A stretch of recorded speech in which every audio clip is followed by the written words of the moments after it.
औरतों की जुबान पर लगाम लगाने वाला परिवार। शहर के एक बड़े मैरिज हॉल में रोशनी की चकाचौंध के बीच धूमधाम से एक शादी का फंक्शन हो रहा है। शादी में शहर के एक बड़े कारोबारी धर्मपाल मेहता भी अपने पूरे परिवार के साथ आए हैं। घर के सारे मर्द जहां सबसे घुल मिलकर बातें कर रहे हैं, वहीं घर की औरतें घबराई हुई सी एक कोने में चुपचाप खड़ी हैं। अरे आप लोग यहाँ कोने में चुपचाप क्यों खड़ी हैं? चलिए ना, सभी महिलाएं नाच गा रही हैं, आप लोग भी आइए हमारे साथ। नहीं बेटा, तुम जाओ, मेहमानों का ध्यान रखो, हम लोग यहाँ बिल्कुल ठीक है। बहू तुम तो चलो बेटा, देखो तुम्हारी उम्र की बहुएं बेटियां सब कितना एंजॉय कर रही हैं और तुम यहाँ खड़ी हो। चलो मैं तुम्हें सबसे मिलवाती हूँ। नहीं चाची जी, मैं यही ठीक हूँ। महिमा बहन, तुमने तो अपनी बहू पर काफी लगाम कस कर रखी हुई है। देखो, जहाँ बाकी सब हंसी मजाक कर रही है और ये बेचारी तुम लोगों के साथ कोने में दुपक कर खड़ी है। नहीं चाची जी, ऐसी कोई बात नहीं है, वो दरअसल मुझे ही ज्यादा बातचीत करना पसंद नहीं है ना, इसलिए। दादी जी, मम्मी तो हमेशा ऐसे ही चुप रहती है, दादाजी को पसंद नहीं है ना ज्यादा बोलना। अच्छा हाँ, और सिर्फ मम्मी नहीं, बड़ी दादी दादी और बुआ भी ज्यादा नहीं बोलते, ज्यादा दादी जी कहते हैं। जितना दादाजी कहते हैं बस उतनी ही बातें करते हैं।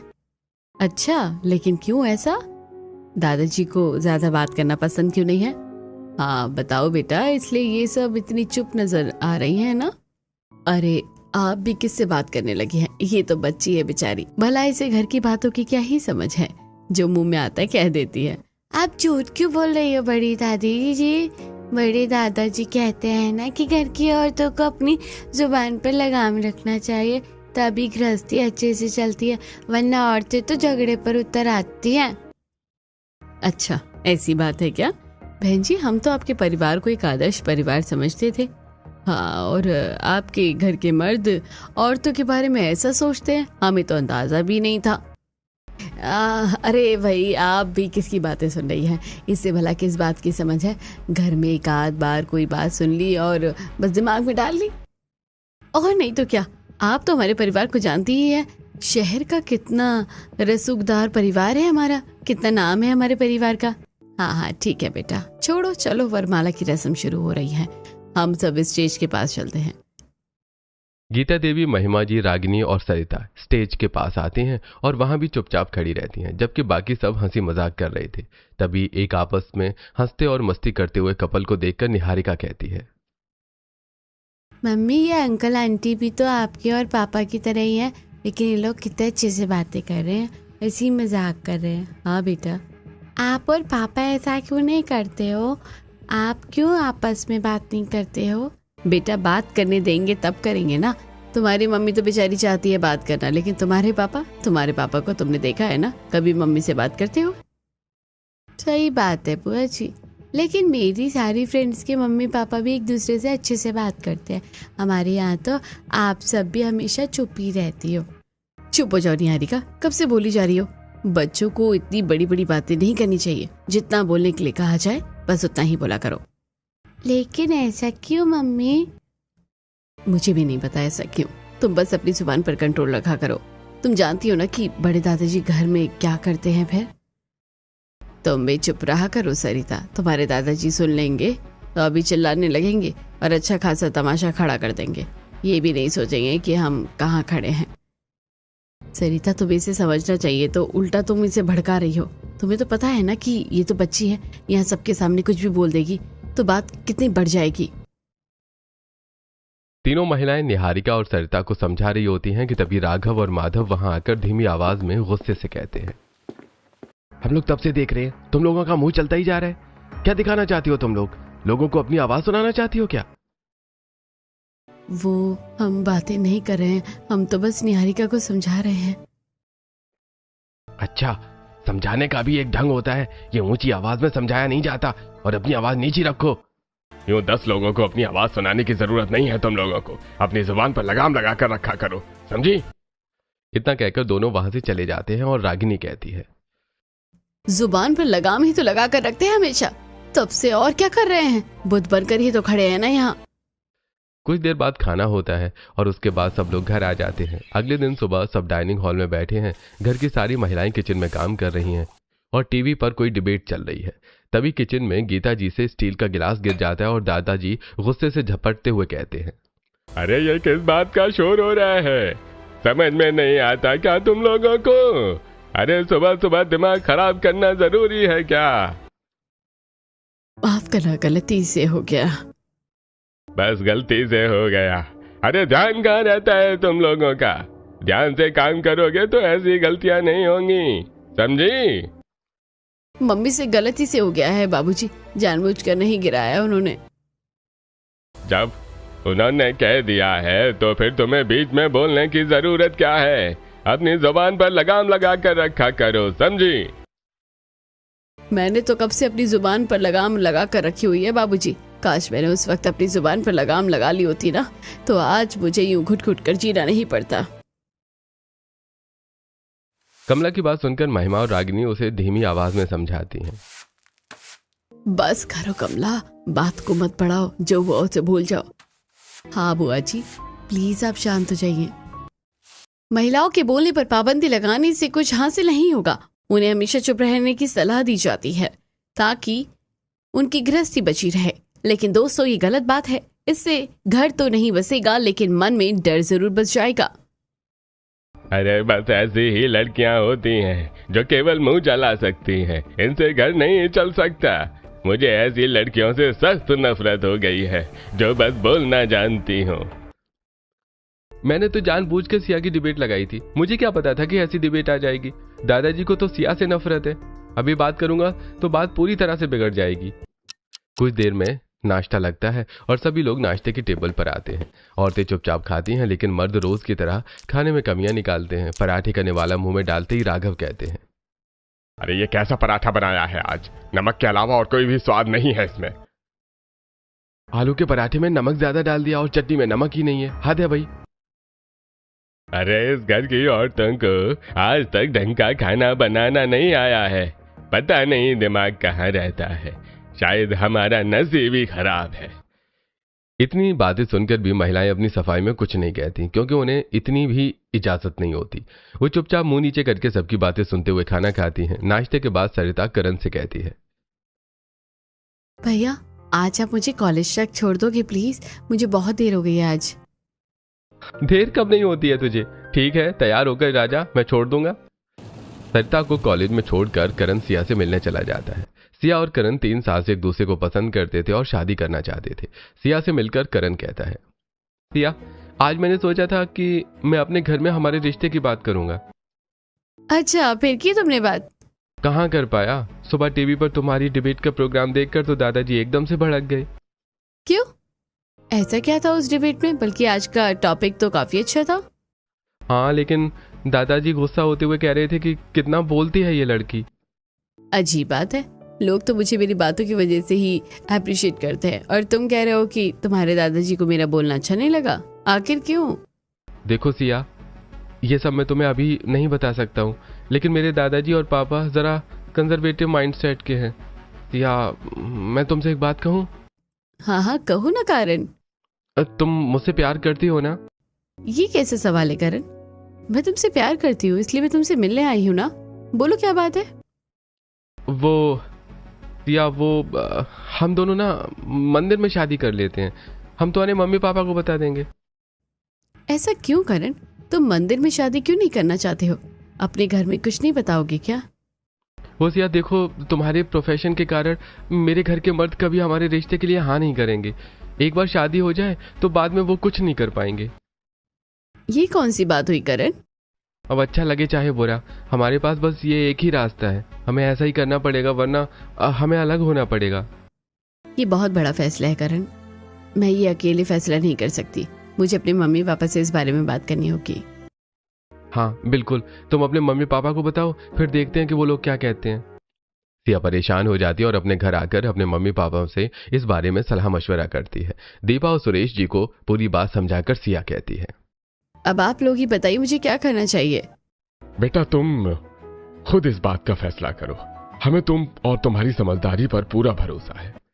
बेटा तुम जो फैसला करोगी सही करोगी, हम तुम्हारे फैसले के साथ हैं। पहले भी हमने तुम्हारा साथ दिया था और अब भी देंगे।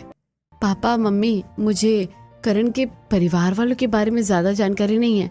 मुझे पता ही नहीं है कि मैं वहाँ कैसे रहूँगी, लेकिन मैं करण से बहुत प्यार करती हूँ और उसके अलावा और किसी के बारे में सोच भी नहीं सकती हूँ। तो फिर ठीक है, तुम लोग करण जैसे कह रहा है वैसा ही करो, हमें कोई दिक्कत नहीं है। सिया चहकते हुए करण को फोन करती है और उसे सारी बात बताती है। करण, मेरे मम्मी पापा ने तो हाँ कर दी है, बस अब कोई प्रॉब्लम नहीं है, हम कल ही मंदिर में शादी कर लेते हैं। अरे ग्रेट, ठीक है, तो फिर मैं सारी व्यवस्था करता हूँ, तुम ठीक समय पर अंकल आंटी के साथ मंदिर आ जाना। अगले दिन सिया दुल्हन की तरह सजकर अपने मम्मी पापा के साथ मंदिर आती है, जहाँ करण पूरी तैयारियों के साथ उसका इंतजार कर रहा होता है। पंडित जी पूरे रीति रिवाज के साथ दोनों की शादी करवाते हैं। हमेशा खुश रहो बेटा। करण, अब हमारी सिया को संभालने की जिम्मेदारी तुम्हारी है। करण, तुम दोनों की शादी ऐसे हालात में हो रही है कि अब तुम्हें सिया का ज्यादा ध्यान रखना होगा। अंकल आंटी आप बिल्कुल बेफिक्र रहिए, फिक्र मत कीजिए, मैं सिया को हमेशा खुश रखूंगा। सिया और करण घर आने के लिए रवाना हो जाते हैं। दोपहर के समय होता है, निवास के सामने गाड़ी रुकती है और उसकी आवाज से सब सोच में पड़ जाते हैं। अरे इस समय कौन आ गया? कोई आने वाला था क्या? नहीं तो आज तो कोई नहीं आने वाला था पापा, हो सकता है शायद कोई गेस्ट होंगे। हाँ, शायद कोई गलती से आ गया होगा, देखते हैं। तब वापस आकर हॉल में बैठ जाते हैं और तभी दरवाजे की बेल बजती है और घर में काम करने वाला मुरली दरवाजा खोलता है। सामने करण और दुल्हन की तरह सजी सिया को देखकर वो हैरान रह जाता है। अंदर से धर्मपाल जी की कड़कती आवाज आती है। अरे कौन आया है मुरली? कौन है दरवाजे पर? जी वो करण भैया आए हैं बाबूजी। अरे तो मेहमान बनकर दरवाजे पर क्यों खड़ा है? अंदर क्यों नहीं आ रहा है? जी वो ये जीजी वो क्या लगा कर रखा हुआ है? सीधे से बताता क्यों नहीं है? हट, मैं ही देखता हूँ। माधव दरवाजे पर आता है और दूल्हा दुल्हन के कपड़ों में सजे करण और सिया को देखकर वो भी हैरान रह जाता है और तुरंत अंदर जाकर सबको बुलाकर लाता है। उसे देखकर राघव गुस्से से लाल होते हुए कहते हैं, ये क्या हुलिया बनाकर रखा है तुमने? तुम्हारे साथ ये लड़की कौन है? तुमने इसका हाथ क्यों पकड़ कर रखा है? अरे क्या मांझ रहा है ये? अरे ये तुम दूल्हा दुल्हन की तरह क्यों आए हो? ये सिया है दादाजी, और मैंने और सिया ने शादी कर ली है। एक मिनट, अरे ये तो वही टीवी वाली लड़की है जो उस दिन महिलाओं के बोलने की तरफदारी कर रही थी। तुमने इससे शादी कर ली? हाँ दादाजी, मैं सिया से बहुत प्यार करता हूँ। दादाजी मुझे पता था कि आप लोग इस शादी के लिए कभी नहीं मानेंगे, इसलिए मैंने चुपचाप से शादी कर ली। तुमने चुपचाप से शादी कर ली? इतना बड़ा कदम उठाने से पहले सोचा तक नहीं? शर्म नहीं आती तुम्हें? करण और सिया अभी भी दरवाजे के बाहर ही खड़े थे और उनके सामने खड़े धर्मपाल जी, राघव और माधव उनसे सवाल पर सवाल पूछ रहे थे। सिया सबकी बातें सिर झुकाकर सुन रही थी। घर की सभी महिलाएं पीछे खड़ी ये सब देख रही थी। तभी भी दादी जी हिम्मत जुटाकर कहती हैं, देखो, अब जो हुआ सो हुआ, शादी तो हो ही गई है ना। अब यूं घर के बाहर तमाशा लगाने का क्या ही मतलब है। वो अब इस घर की बहू है, उसे गृह प्रवेश करके अंदर आने दो। अरे ठीक है, लेकिन तुम्हें इस घर में रहना है तो हमारी 2 शर्तें हैं जो तुम्हें माननी होंगी। पहली ये कि इस घर की औरतें ज्यादा बात नहीं करती हैं और ऊंची आवाज में तो बिल्कुल नहीं बोलती जी। और घर की बातें कभी बाहर नहीं करती हैं, ना ही घर के हर मामले में दखल अंदाजी करती हैं। हमें संस्कारी लड़कियां पसंद हैं। हमारे घर की औरतें कोई भी मसला हो, चाहे वो घरेलू हो या कारोबार से जुड़ा हो, किसी भी मामले में बहसबाजी नहीं करती। तुम्हें भी अपनी जबान पर लगाम लगा कर रखनी होगी। ये सब सुनकर सिया को काफी अजीब सा लगता है। उसके उतरे हुए चेहरे को देखकर करण उसका हाथ पकड़ लेता है और धीरे से कहता है, कोई बात नहीं, घबराओ मत, सब ठीक हो जाएगा। इस तरह गृह प्रवेश करके सिया घर के अंदर आती है। रागिनी उसे उसके कमरे में छोड़ने आती है और उसका हाथ अपने हाथ में लेकर प्यार से कहती है, सिया, मैंने तुम्हें कई बार टीवी में देखा है। तुम तो कितनी पढ़ी लिखी और कॉन्फिडेंट लड़की हो। तुम क्यों ऐसे घर में आ गई? क्या बात है भाभी, आप खोलकर बताइए ना मुझे। हम तो यहाँ घुट घुट कर मर रहे हैं, तुम्हें भी ऐसे ही मरना है क्या यहाँ? मतलब भाभी, अभी नीचे तुम्हें इतनी सारी बात कही गई, तुम्हें कुछ समझ नहीं आया क्या? यहाँ औरतों को अपने मन से कुछ भी बोलने का हक नहीं है। यहाँ वही बोलना है जो इस घर के मर्द चाहेंगे। सिया चुपचाप सुनती रहती है। ये सब उसके लिए एक अलग ही तरह का एक्सपीरियंस था, क्योंकि उसके घर के और यहाँ के माहौल में काफी फर्क था। दिन भर सोचने के बाद वो रात को करण से इस बारे में बात करती है। करण, तुमने मुझे दादाजी के स्वभाव के बारे में आइडिया दिया था, लेकिन वो तो इससे भी ज्यादा कड़क निकले। मैं तो उनकी बातों से हैरान रह गई। हाँ सिया, वो ऐसे ही है, अब क्या किया जा सकता है, तुम इतना मत सोचो। करण, मुझे तो लगा था कि वो केवल घर की बहुओं के मामले में स्ट्रिक्ट है, लेकिन वो तो सभी औरतों को एक जैसा ट्रीट करते हैं। बुआ जी, सरिता और निहारिका भी कितनी सहमी सी खड़ी थी, जबकि वो तो इस घर की बेटियां हैं। तुम सही कह रही हो सिया, बहू या बेटी सबके लिए समान ही सोच है उनकी। क्या दादाजी हमेशा से ही ऐसे ही थे करण? ऐसे ही चिल्लाना, गुस्सा होना और औरतों के मामले में इतनी कठोरता दिखाना कि उनसे बोलने का हक ही छीन लिया उन्होंने? नहीं सिया, दादाजी हमेशा से ऐसे नहीं थे, बल्कि मम्मी और दादी जी तो कहती हैं कि वो बहुत अच्छे थे, पूरा गांव उन्हें बहुत मानता था। अच्छा, फिर ऐसा क्या हो गया करण? हाँ सिया, उस समय हम गांव में रहते थे और दादाजी को गांव का सबसे अच्छा और समझदार इंसान माना जाता था, लेकिन क्या करण? आगे बताओ ना मुझे, प्लीज, मुझे जानना है सब। लेकिन एक ऐसा हादसा हो गया जिसके बाद उनकी सोच हमेशा हमेशा के लिए बदल गई सिया। मुझे बताओ करण, मुझे सुनना है। मैं जानना चाहती हूँ कि दादाजी के कठोर होने के पीछे आखिर क्या वजह है। ये उस समय की बात है जब पापा और बुआ की शादी नहीं हुई थी। दादाजी की सोच जमाने से कहीं आगे थी। वो तो लड़कियों के पढ़ने लिखने और आगे बढ़ने पर जोर देते थे। हाँ करण, ऐसे थे दादाजी? हाँ चलो मैं बताता हूँ कि क्या हुआ था। दोस्तों, हमारी बेटियां भी हमारा भविष्य बन सकती हैं। आजकल बेटियों को पढ़ा लिखा कर हम उन्हें मजबूत बना सकते हैं। हमें उन्हें अपनी बात खुलकर कहने का मौका देना चाहिए। अरे भाई, कलेक्टर बनाना है क्या लड़कियों को पढ़ा लिखा कर? आगे चूल्हा चौका ही सबसे जरूरी काम है लड़कियों के लिए, पढ़ाई लिखाई से कुछ नहीं होता। हमें मत सिखाओ तुम। मुझे पता है कि तुम सबकी सोच नहीं बदलेगी, लेकिन मैं तो अपनी कमला को खूब पढ़ाऊंगा लिखाऊंगा ताकि वो खुलकर अपने विचार रख सके, अपनी बात बोल सके।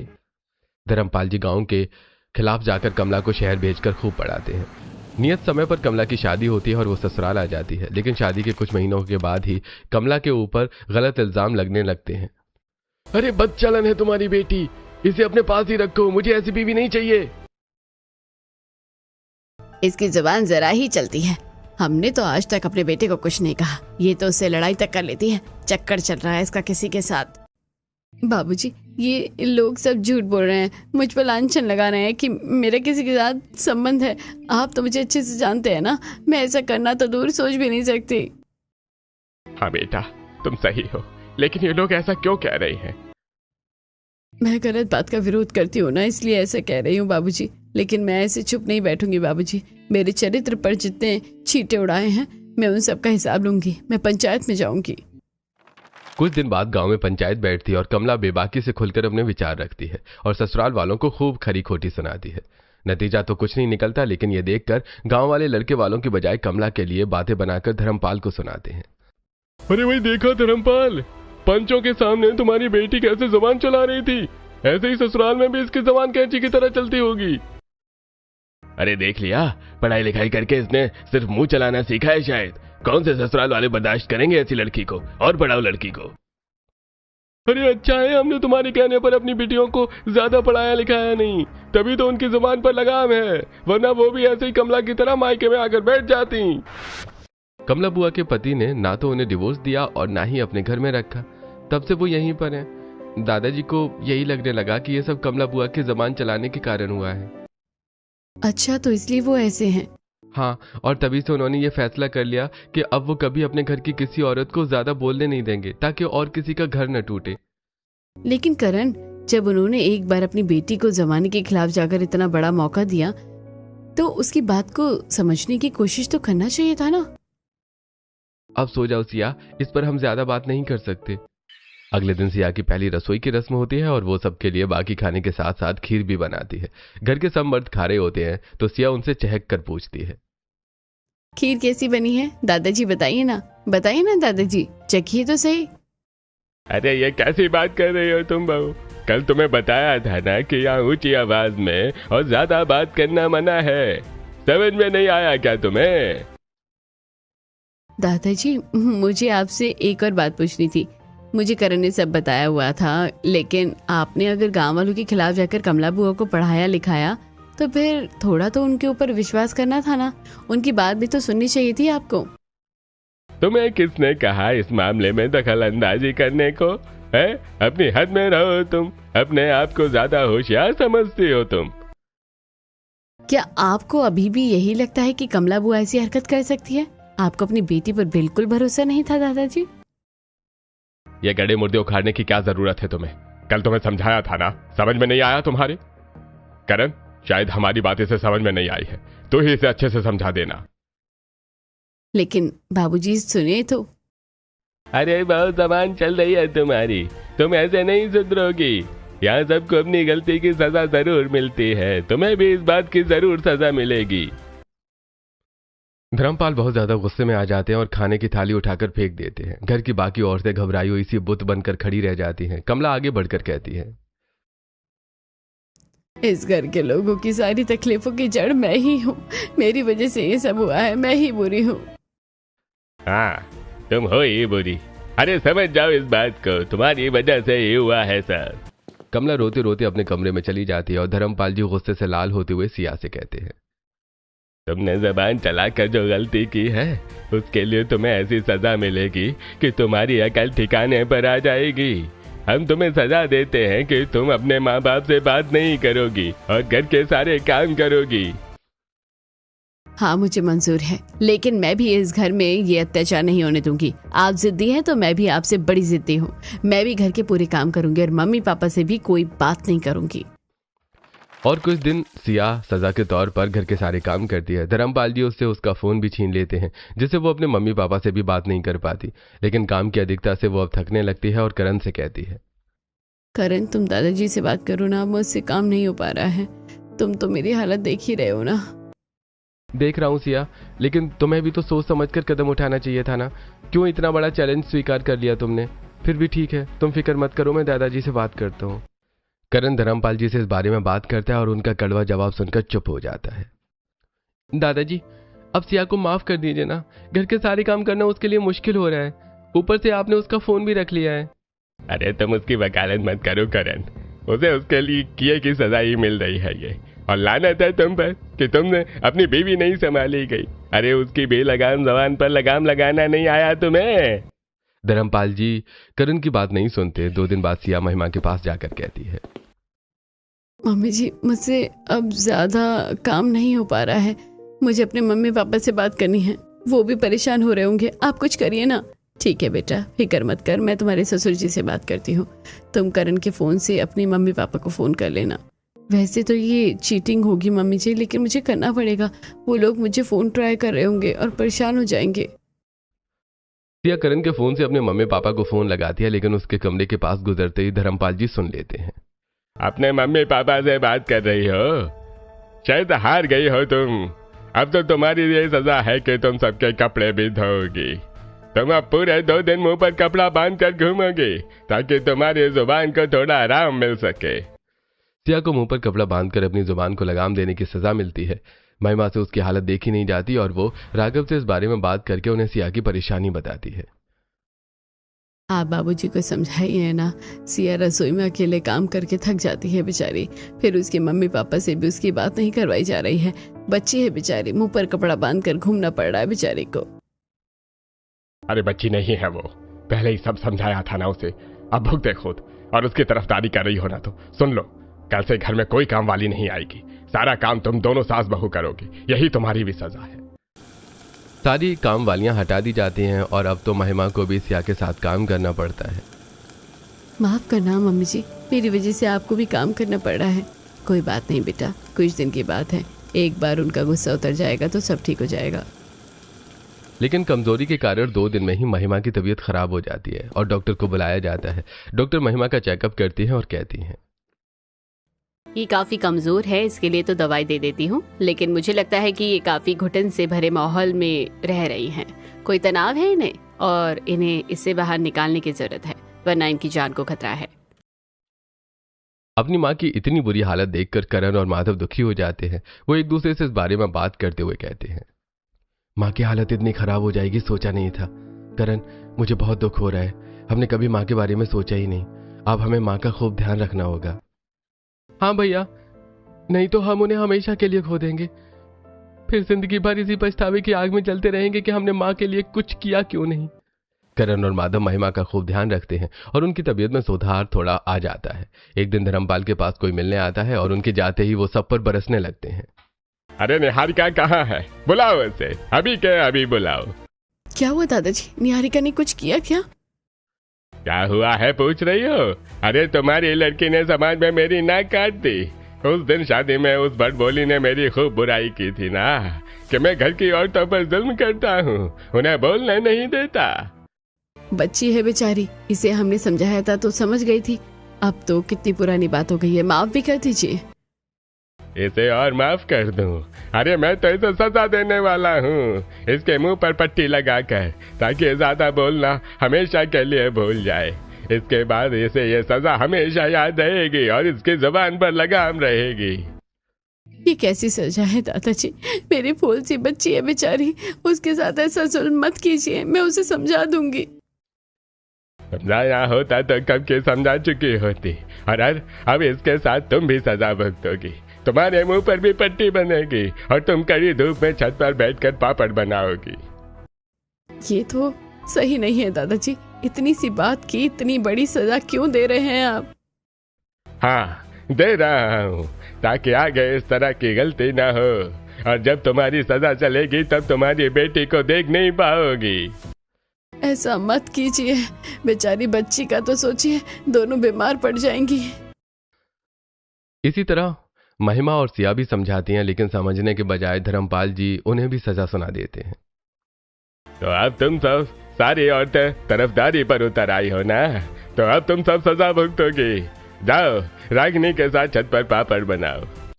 धर्मपाल के कहने पर निहारिका और रागिनी के मुंह पर भी पट्टी बांध दी जाती है। निहारिका को एक कमरे में बंद करके रागिनी और बाकी सबको छत पर पापड़ बनाने के लिए जाना पड़ता है। कड़ी धूप में सबकी हालत खराब हो जाती है। पता नहीं हमें और कितना भुगतना पड़ेगा, कब इस नरक जैसे जीवन से छुटकारा मिलेगा हमें। छोटी सी बच्ची का भी नहीं सोचा, कैसी हालत कर दी बेचारे की। कुछ तो करना ही होगा, हम कब तक ऐसे रहेंगे? मैं चुपके से जाकर निहारिका को देख कर आती हूँ। सिया चुपचाप सिया को देखने जाती है। मुरली उसके कमरे के बाहर पहरेदार बनकर खड़ा होता है। सिया पलटती है, तब मुरली उसे देख लेता है और कहता है, निहारिका, बेबी की तबीयत खराब हो रही है। भाभी जी, मैं ठहरा नौकर आदमी, लेकिन आप तो कुछ कीजिए। मैंने बेबी को चुपके से पट्टी हटाकर पानी पिलाया था, लेकिन भूखी है वो बेचारी। सुनकर सिया परेशान हो जाती है, लेकिन रागिनी के सामने कुछ नहीं कहती। उसे इस बात की तसल्ली होती है कि मुरली निहारिका को पानी तो दे रहा था, वरना गर्मी में उसकी हालत और खराब हो जाती। सिया कमला से पूछती है, बाबूजी, आपने कभी अपने लिए आवाज क्यों नहीं उठाई? आप तो सही थे ना, फिर भी कोई तो प्रूफ होगा ना आपकी बेगुनाही का। बाबूजी ने मेरी बात की कहाँ ही सुनी कि मैं अपनी सफाई दे पाऊं। वैसे मेरे पास सबूत के तौर पर बस मेरे ससुराल में पड़ोस में रहने वाली मेरी सहेली माया है, जो सबको सच बता सकती है। इधर निहारिका की तबीयत खराब होती जाती है और रागिनी का बेटा शुभम अपनी माँ और छोटी बहन की हालत देखकर परेशान होकर रोने लगता है। शुभम धर्मपाल जी का चहेता था। उसे रोता देखकर धर्मपाल जी उसे पुचकारते हुए पूछते हैं, अरे क्या हुआ मेरे राजा बेटा को? किसने परेशान किया? बताओ, हम उसको खूब मारेंगे। आपने ही परेशान किया है मुझे बड़े दादाजी। अरे वो कैसे बेटा? आप मुझे मेरी मम्मी से मिलने नहीं दे रहे हैं, उनसे काम करवा रहे हैं, और मेरी छोटी बहन को भी आपने कितनी बुरी सजा दी है। आप सब बहुत बुरे लोग हैं। हमें स्कूल में बताया है कि ऐसे लोग बहुत खराब होते हैं जो दूसरों को परेशान करके खुश रहते हैं। मैं आपसे बात नहीं करूंगा। शुभम की बात सुनकर सभी मर्दों का सिर शर्म से झुक जाता है। धर्मपाल तुरंत निहारिका और रागिनी के मुंह से पट्टी हटवाता है। इधर किसी तरह घर वालों से बचकर कमला सिया को अपनी पड़ोसन माया के घर लेकर जाती है। माया सिया को सारी हकीकत बताती है और सिया उसे लेकर मेहता निवास में आती है। दादाजी, ये माया बुआ है, कमला बुआ के ससुराल में उनके पड़ोस में रहती हैं। ये आपको अपने मुंह से सारी हकीकत बताएगी। बाबूजी, कमला की कोई गलती नहीं है, फिर भी बेचारी ने इतने साल सजा भुगती है। इसका पति ही नालायक था, कितनी तो औरतों को फंसा कर रखा था उसने। अरे क्या कह रही हो तुम? मैं बिल्कुल सच कह रही हूँ बाबूजी। कमला को उसका पति शराब पीकर खूब परेशान करता था, मारता था, पीटता था। पूरे मोहल्ले को पता है ये बात, लेकिन उस नीच के डर से कोई सामने नहीं आया बताने को। मैं भी अपने बच्चों का सोचकर डर गई थी। कमला, मुझे माफ कर दे बेटी, मुझसे बहुत बड़ी गलती हो गई। सच में गलती हो गई है बाबूजी हम सबसे। बेचारी कमला का पक्ष लेने वाला कोई नहीं था और उसने खुद का पक्ष लेते हुए अपनी बात कही तो आपने ही उसकी जुबान बंद कर दी। सबकी आंखों में पछतावे के आंसू आ जाते हैं। सिया कहती है, आपको बस कमला बुआ की जुबान दिखाई थी, उनका दर्द नहीं दिखा। आप कहते हैं कि औरतों की जुबान चलाने से परिवार खराब होता है, लेकिन कमला बुआ का कौन सा परिवार था, उनका तो सब कुछ छिन गया था। मुझे मेरी गलती का एहसास हो गया है। मैं अपने रास्ते से भटक गया था। अब मैं फिर से वही 30 साल पहले वाला धर्मपाल बनूंगा और औरतों की शिक्षा के लिए काम करूंगा ताकि वो अपना पक्ष खुलकर रख सके।